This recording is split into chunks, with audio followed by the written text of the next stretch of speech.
Yorana, ravi de vous retrouver pour votre journal. Voici les principaux titres que nous allons développer. À la bourse universitaire territoriale revalorisée et gagne 20 000 francs de plus. De 40 000, elle passe à 60 000. Une nouvelle annoncée par Moetai Broderson il y a quelques jours. Le président du pays est l'invité de ce journal. Avec lui, nous ferons un tour de l'actualité. Lo Spirito di Stella fait son entrée dans la rade de Pape Été ce matin. La particularité de ce catamaran, il a été spécialement aménagé pour les personnes handicapées. Depuis 20 ans, son équipage initie des milliers de personnes à la navigation. Dans quelques instants, la mini-parade pour les 134 ans de la commune de Pape Été qui a donc démarré. Donc ce matin, les groupes peaufinaient les derniers détails de leur chariferie pour être fin prêts pour le défilé. Nicolas Pérez et Esther Paracordet, nous irons donc les voir et voir surtout l'ambiance sur le front de mer.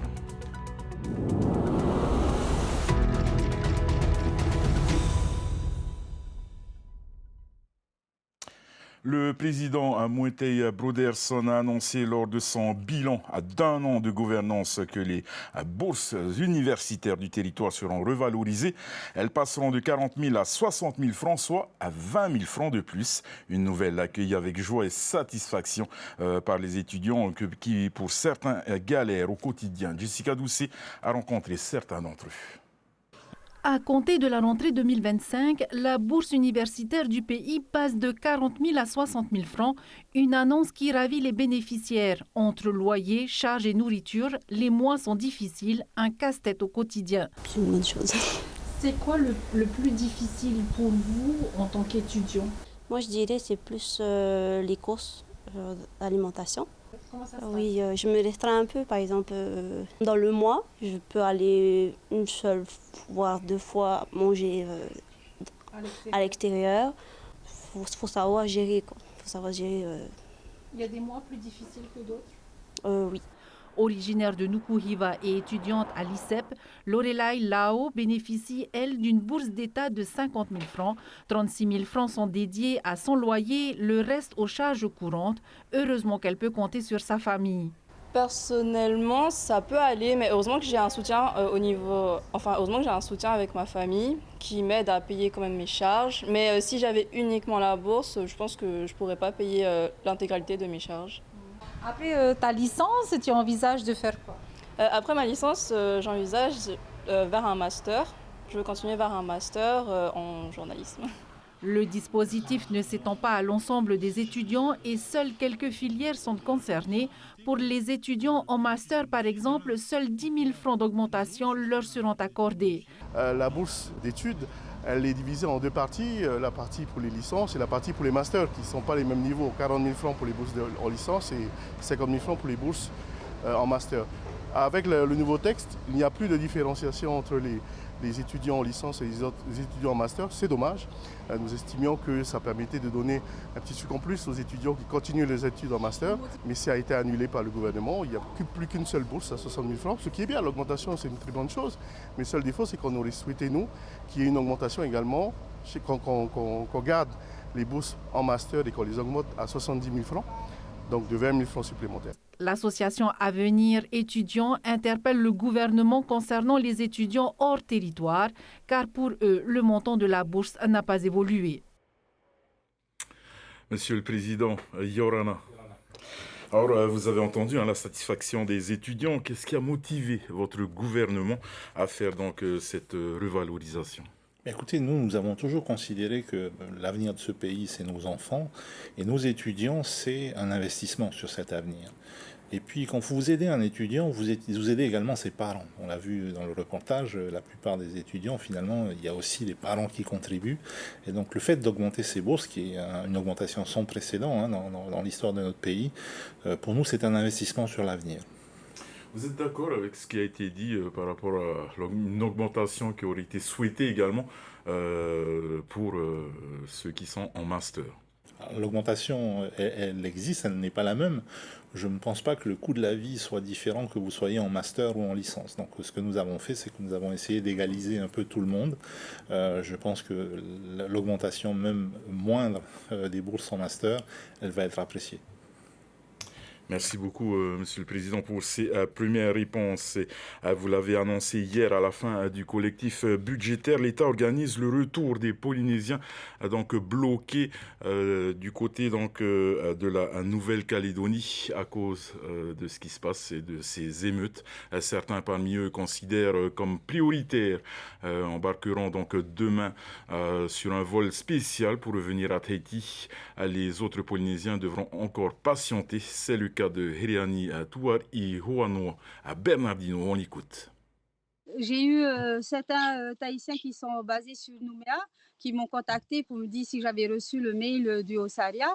Et donc demain matin, avant 8 heures, ils doivent se rendre à l'aéroport de Magenta. Mais par rapport à moi, je n'ai toujours pas reçu. Bon, je pense que ça va être dans la continuité. Ça fait 2 semaines que je garde la foi et puis j'ai la foi en mon pays et je sais que un jour ou l'autre je vais devoir rentrer chez moi et vu les tensions qui se passent en ce moment après l'annonce du président, on espère que tout puisse revenir dans l'ordre dans peu de temps, mais c'est pas la réalité que nous avons jusqu'à ce matin. Monsieur le Président, vous l'avez vu, hein, tous les Polynésiens bloqués en Nouvelle-Calédonie ne pourront pas donc rentrer demain. Que souhaitez-vous leur dire ? Un peu de patience.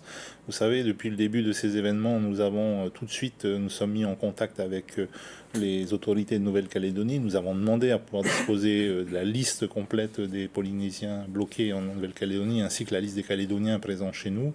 On n'a pas eu ces listes. On a fini par mettre en place une plateforme de recensement qui a bien fonctionné. Et c'est sur la base de cette liste que nous avons donc constituée, avec cette coopération avec l'État, avec le Haut-Saria de Nouvelle-Calédonie, que ce premier rapatriement va pouvoir se faire. Donc il faut déjà se satisfaire de ce premier rapatriement. Je crois que c'est 80 personnes qui sont concernées, donc un peu moins de la moitié, puisque nous avons recensé à peu près 180 Polynésiens en Nouvelle-Calédonie qui doivent revenir, et une cinquantaine de Calédoniens présents chez nous qui veulent retourner en Calédonie. Donc on aura déjà ce premier contingent de 80 Polynésiens qui vont pouvoir revenir. Normalement, ils sont attendus à l'aéroport de Magenta à 8 heures, avant 8 heures demain matin, pour être transportés ensuite à Tontouta et partir de Tontouta pour venir sur Tahiti.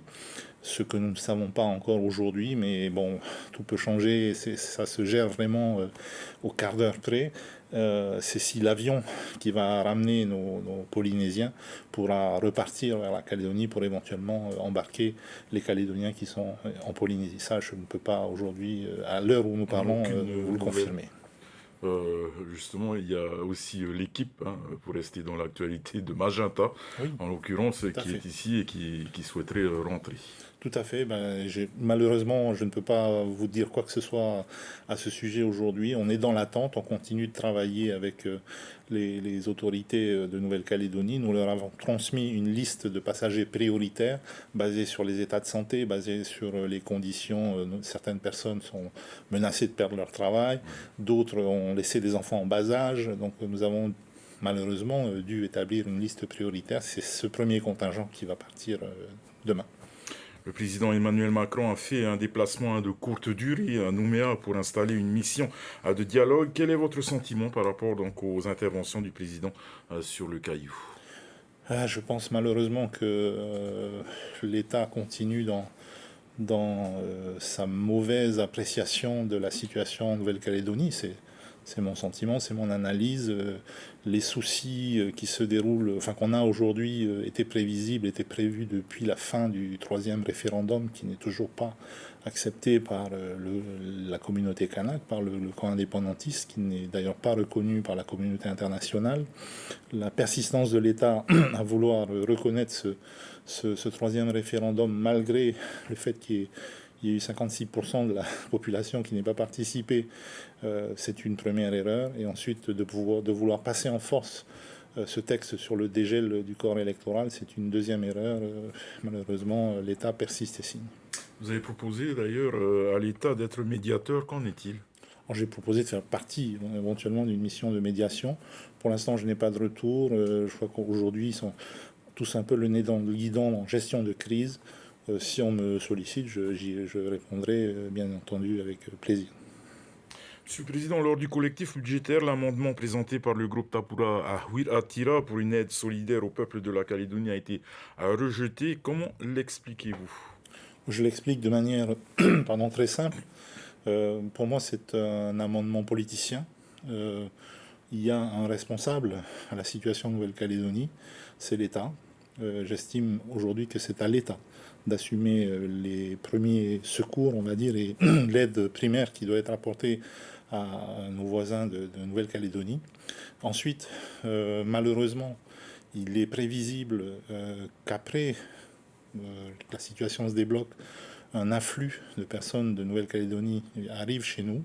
Il faudra prendre en charge ces personnes en termes de logement. Elles seront inscrites au RST. À ce moment-là, nous aurons bien besoin de ces sommes qu'ils ont voulu inscrire.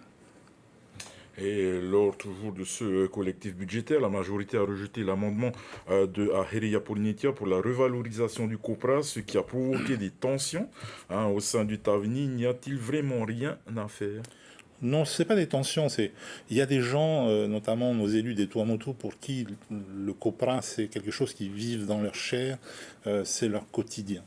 Nous essayons d'expliquer, y compris à certains de nos membres au TAVNI, du membres de la majorité, qu'il faut assurer cette transition d'une filière COPRA qui est aujourd'hui structurellement déficitaire. Vous avez un prix du marché mondial à 60 francs le kilo et vous avez un prix d'achat qui est plus du double. Donc plus on produit de COPRA, plus on creuse le trou dans le budget. Malgré tout, ces subventions au COPRA ont toujours été maintenues parce que c'est un amortisseur social. Maintenant, faisons une comparaison. Si vous faites du COPRA ou si vous faites du mitihoué, eh bien vous gagnez 3 fois plus d'argent en faisant du mitihoué. C'est le même produit au départ. La question qui se pose, c'est pourquoi ne pas faire du mitihoué? Pourquoi continuer à faire du COPRA? Si vous gagnez 3 fois plus d'argent en faisant du mitihoué, vous pouvez faire de l'huile de coco vierge, vous gagnez encore plus. Donc, il faut, avant de remettre simplement de l'argent dans les subventions du COPRA, il faut qu'on s'assied tous ensemble, qu'on étudie bien la filière et qu'on décide ensuite comment mieux cibler les aides et mieux cibler les investissements pour faire cette transition d'une filière COPRA déficitaire à une filière cocotier qui, elle, soit bénéficiaire. Revenons sur votre bilan pour votre année de gouvernance. Syndicats, MEDEF et d'autres responsables de l'opposition ont exprimé leur inquiétude sur le plan économique pour fin 2024 et 2025. Qu'avez-vous à leur répondre? Écoutez, je crois qu'à un moment donné, il faut regarder les chiffres. Les investissements, par exemple, au niveau du ministère de l'Équipement n'ont jamais été aussi élevés que dans le budget que nous avons voté pour cette année. Nous avons en revanche des difficultés à avoir des réponses aux appels d'offres parce que les entreprises ont des carnets de commandes pleins. Donc il y a une forme de paradoxe à venir nous dire qu'il n'y a pas assez de boulot et en même temps nous dire on a trop de boulot, on ne peut pas répondre aux appels d'offres. Ensuite, il y a des éléments à améliorer, il y a des clarifications à apporter, notamment aux investisseurs qui, aujourd'hui, dans le domaine hôtelier, par exemple, se sentent exclus du dispositif de la défiscalisation. Nous leur proposons un autre dispositif qui est plus adapté aux grands investissements, mais ça prend un peu de temps. L'opposition vous a donc aussi fustigé en disant que vous n'aviez aucun bilan. Qu'en pensez-vous? Bon, je pense que l'opposition s'oppose, elle ne sait faire que ça. Voilà, donc je ne sais pas plus de commentaires à faire. Les chiens à bois, la caravane passe. Vous revenez d'une mission à Singapour. Qu'avez-vous retenu lors de vos échanges? Bien, j'ai retenu plusieurs choses. D'abord, nous étions c'était tous les ministres des Affaires étrangères. Donc, étant moi en charge du portefeuille des relations internationales, je représentais la Polynésie, donc du Pacifique, qui étaient réunis. On se rend compte qu'on a des problématiques communes et on se rend compte que sur nombreuses de ces problématiques, Singapour a aujourd'hui les moyens de nous aider. Alors, ça ne veut pas dire nous aider financièrement, forcément, quoique. Mais je vais vous donner un exemple concret. Nous avons en ce moment même à Singapour, juste après mon passage là-bas, nous envoyons 2 de nos fonctionnaires, une personne de la direction de l'environnement et une personne de la direction de l'équipement qui vont pouvoir, on va dire pas intégrer, mais être formés dans l'administration de Singapour, dont on sait que c'est l'une des plus efficaces au monde, pour pouvoir finalement voir autre chose, voir d'autres manières de faire et revenir enrichi de cette expérience. Monsieur le Président, merci d'avoir donc répondu à toutes nos questions. Merci. Juste peut-être souhaiter une bonne fête à toutes les mamans. Merci beaucoup. Pas d'écran avant 3 ans, c'est un conseil que les médecins n'ont de cesse de répéter aux parents et pour cause. En cas de surexposition, les conséquences peuvent être importantes à l'échelle nationale. L'État se préoccupe du sujet. Au Fénois, les professionnels de santé sont eux aussi inquiets. Décryptage avec Manon dans la Tech Zone.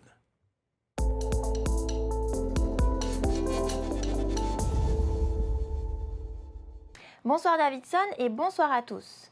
Ce soir dans la Tech Zone, ce cri d'alarme des professionnels de santé face à l'hyperexposition des enfants aux écrans. Fin avril, après 3 mois de travaux, une commission a remis un rapport au président de la République, Emmanuel Macron, intitulé « Enfants et écrans à la recherche du temps perdu ».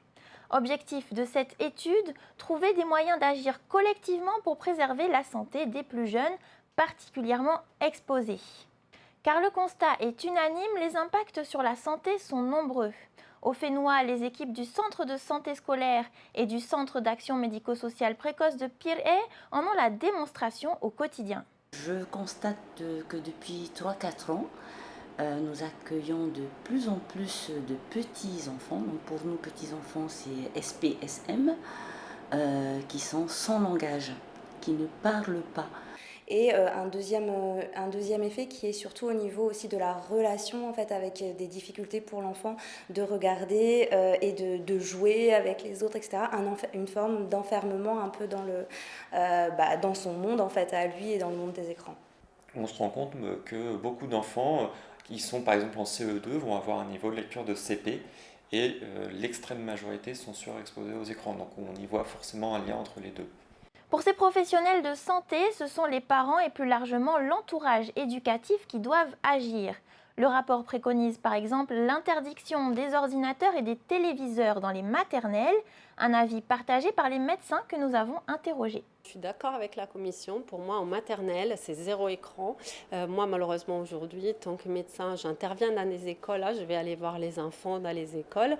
Et quand je vois des enfants qui sont devant la télé dès le plus jeune âge, c'est sûr que voilà, je suis très inquiète. Et je trouve que l'école, c'est un lieu où, pour moi, c'est 0 écran à la maternelle. Après, bien sûr que le numérique, c'est pas de tout négatif. Hein. Il y a des bénéfices aussi, mais il faut que ça soit très limité, surtout accompagné, et il ne faut pas laisser l'enfant seul, c'est ça qui est important, c'est pas la nounou, l'écran. Donc, je pense que c'est la responsabilité des adultes, donc de nous, qui sommes aussi addicts aux écrans, des enseignants, de toutes les personnes qui gravitent autour de l'enfant, de supprimer ces écrans à l'école. Outre l'aspect législatif auquel l'État a réfléchi, plusieurs solutions s'offrent aux parents qui souhaitent limiter l'usage des écrans. Jouez en fait avec eux, prenez le temps en fait de juste des fois de vous asseoir et parfois de s'ennuyer en fait, c'est pas très grave, au lieu de donner effectivement un écran pour passer le temps en fait comme on dit souvent. Je suis une orthophoniste auprès d'une population d'enfants en trouble. Donc moi je prône le sevrage. Le parent me dit lui-même qu'il retrouve des étoiles dans les yeux de son enfant, qu'il est présent et nous on le sent en séance. Mon record c'était 3 ans. Une petite qui est arrivée avec un téléphone à 3 ans. C'est souvent un cadeau, mais moi ce que j'ai dit c'est quand même un cadeau empoisonné. C'est comme vous ne donnerez pas un paquet de cigarettes à un enfant de 3 ans, vous ne donnez pas un téléphone à un enfant de 3 ans. Mais c'est une envie de faire plaisir des parents. Mais en fait, comme je disais déjà tout à l'heure, faire plaisir aux enfants, c'est passer du temps avec eux, discuter avec eux, parler avec eux, amenez-le à la plage. On est en Polynésie, on a du soleil toute l'année, on peut profiter de la vie dehors, donc il faut en profiter avec ses enfants. Le rapport vise également les réseaux sociaux, car là aussi les dangers sont multiples pour les plus jeunes. Exposition à des contenus violents, voire à de la pornographie. En 2023, le Parlement a adopté une proposition de loi fixant la majorité numérique à 15 ans, mais si elle est appliquée, il faudra là aussi la vigilance de tous pour qu'elle soit respectée. Retrouvez notre article complet sur ce sujet sur notre site internet tntvnews.pf. Je vous dis à la semaine prochaine. En attendant, restez connectés. Voici 1 an et demi que Lo Spirito di Stella a entamé son premier tour du monde. Ce catamaran unique au monde qui a largué ses amarres ce matin à Papeete, spécialement aménagé pour les personnes handicapées. Depuis 20 ans, son équipage initie des milliers de personnes à la navigation et permettra au public polynésien de le visiter. Reportage de nos journalistes Nicolas Pérez et Esther Parocordette. À première vue, rien ne différencie ce catamaran battant pavillon italien. Mais il suffit de monter à bord du Lo Spirito di Stella, en hommage à son concepteur Andrea Stella, pour constater les aménagements dédiés aux personnes à mobilité réduite. Ça fait 20 ans, construit en Italie, et un projet italien, et avec beaucoup de modifications faites dans l'idée d'Andrea Stella, qui est le propriétaire, et la personne qui a idéé ce projet. Et lui a mis à disposition de tout le monde ces bateaux. Ça fait 20 ans qu'il est à disposition pour petites promenades ou pour navigation au large. Et 10 000 personnes handicapées ont visité ces bateaux et ont navigué sur les bateaux. Et parmi ces 10 000 chanceux, Andrea Quarta, navigateur de haut niveau, ce marin aguerri en est à sa 5e traversée. À la base déjà, être en mer, c'est une sensation exceptionnelle. Et en plus, sur ce navire en particulier, qui est donc adapté aux conditions donc, des chaises roulantes, et ça lui permet de vivre sa vie à 360, vivre la navigation à 360 degrés. Pour lui, ce bateau unique en son genre dans le monde est adapté à un large public. Là aussi, l'objectif, justement, c'est de faire arriver des personnes qui n'ont pratiquement pas d'expérience de voile et avec l'aide de l'équipage, bien sûr, de les aider à manœuvrer le bateau, pas seulement juste faire une promenade en mer, mais vraiment faire des manœuvres, exécuter des manœuvres et pouvoir conduire le bateau avec eux. Bienvenue à bord. Venue accueillir l'équipage, Henriette Camia salue l'initiative. Le plus dur à rendre accessible, c'est bien les bateaux. Quand il faut se rendre à Montréal, quand il faut... Et eux, ils ont réussi à le faire. Et surtout, même sur ce bateau, ils peuvent travailler avec le fauteuil roulant. C'est pour ça que j'ai dit c'est vraiment un régal. Et je persiste à croire que quand on veut faire quelque chose, on peut le faire. L'équipage du Lo Spirito di Stella invite la population à venir à leur rencontre jusqu'au 1er juin. Le navire partira ensuite pour l'Australie où il rejoindra un autre fleuron de la navigation italienne, l'Amerigo Vespucci. Et depuis 18h ce soir, la parade de la ville de Papeete se tient sur le front de mer. Des centaines de jeunes issus des quartiers de Papeete dansent et défilent avec le sourire sur leur visage à l'occasion du 134e anniversaire de la ville de Papeete. 7 chars ont été édifiés donc par des jeunes, les jeunes des quartiers. Nous sommes allés à leur rencontre ce matin pour voir les dernières retouches et leur création sur le thème de la faune et la flore du Fénois. Le reportage. 7 quartiers au total forment la capitale. Cela fait 14 ans maintenant que les jeunes de Papeete n'avaient pas eu droit à une parade. Et les jeunes de Tiperui ont choisi cette fois la flore pour la composition de leur char, avec cerise sur le gâteau, une cascade surprise. Avec le staff compris et tous les participants, les danseurs et danseuses, nous sommes 180. Le fait de pouvoir remettre en place cette parade, c'est bien. C'est ce que les jeunes ont demandé et on a répondu favorablement à leur demande. Et ce soir, c'est sur le front de mer que ça va se passer et on mettra tous le feu. Le quartier de Sainte-Amélie ne tarit pas d'éloges sur la créativité des jeunes gens qui se sont investis durant 3 semaines pour la confection de leur char, en mettant en avant la faune lagonaire et avec pour figurine principale la pieuvre. Il y a certaines peintures qui sont phosphorescentes et donc le choix de la lumière qu'on a mis en fin de compte sur le fond, bon, c'était un peu pour montrer un peu la couleur de l'océan bleu et du coup on s'est aperçu que du coup ça rendait donc par exemple les ventouses de certains endroits phosphorescents carrément. Donc ce soir ce sera juste sublime, magnifique, oui. Les différentes équipes de montage ont dû user de toute leur créativité et leur ingéniosité pour réaliser ces œuvres. Des œuvres qui défilent sur le front de mer ce soir pour quelques heures et qui seront exposées 1 semaine durant dans les jardins de la ville de Papeete. Et nous partons sans plus tarder sur le front de mer de Papeete où se tient en ce moment même la mini-parade pour les 134 ans de la ville de Papeete. Allons rejoindre Nicolas Pérez à la caméra Esther Parot-Cordet. Dites-nous, quelle est l'ambiance sur place, Nicolas ? Écoutez, Davidson, tout simplement une ambiance de folie, quoi. Et je pense que les images vont traduire en fait l'ambiance d'elle-même. On a aujourd'hui, selon la mairie, 4500 personnes qui se sont assis sur les trottoirs, sur les gradins, un peu partout où une place est possible de s'installer. Vous avez des sourires dans tous les sens, des enfants de 7 à 77 ans, et des enfants, des grands enfants même, qui participent en fait à cette parade. Alors aujourd'hui, cette parade n'est pas là au hasard. On fête les 134 ans de la commune de Papeete. 14 ans en fait qu'une telle parade n'avait pas eu lieu. On voit que le public était en attente de ce type d'événement. Mais voilà, 14 ans que cette parade, cette grande parade, petite sœur en fait du carnaval qui avait lieu au début des années 2000. Mais voilà, toute la population participe à cet événement incroyable. Je peux vous dire incroyable parce que les costumes, lumineux ou pas, sont véritablement de très grande qualité ce soir. Comme je vous le disais, plus de 1200 danseurs âgés de 7 à 77 ans sont là pour fêter ces 134 ans en fait de la commune de Papeete.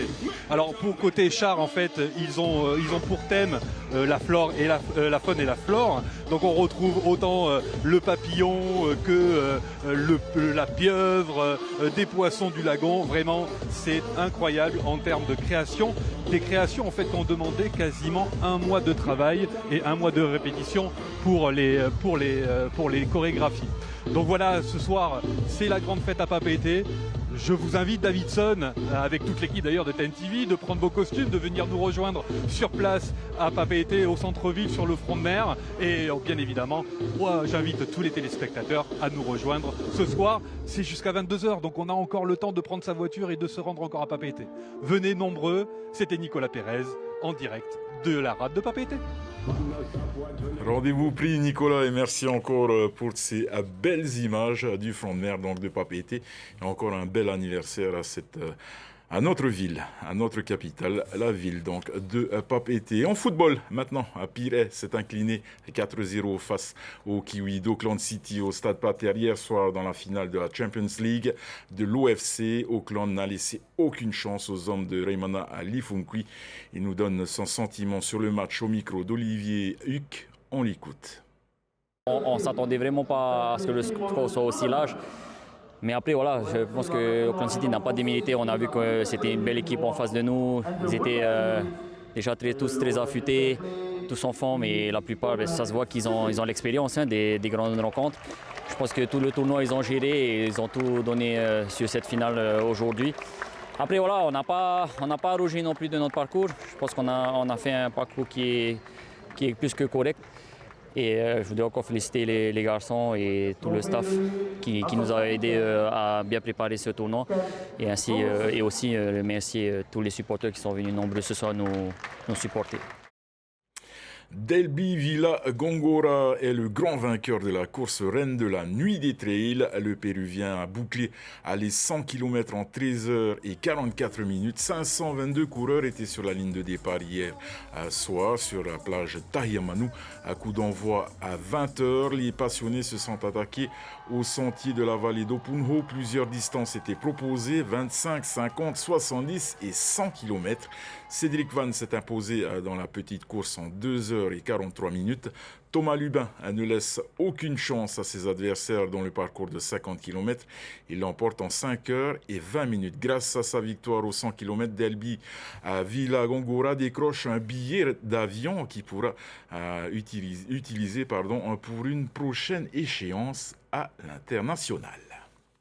Et le premier col de la Shiseido Tahiti Pro a été lancé ce matin. Teupo Vainefiro est parfaitement rentré dans la compétition en battant la numéro 1 mondiale, Caitlin Simmers, et l'Australienne Tyler Wright au premier tour du tableau féminin. Quant à Mihin Manabra, il devra passer par la case repêchage.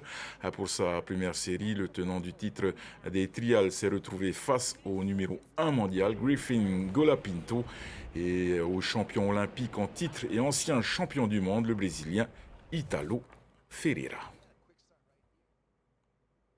Voilà, nous arrivons au terme de cette édition. Votre soirée sur Tétine Télévision. Ne manquez pas, 19h, votre magazine de la glisse, Waves, suivi à 19h25 de la finale de The Voice. Au nom de toute l'équipe qui a préparé ce journal, merci de nous faire confiance. Excellente soirée sur Tétine Télévision et à demain, même heure. Retrouvez ce journal en replay sur notre site internet et notre application mobile TNTV.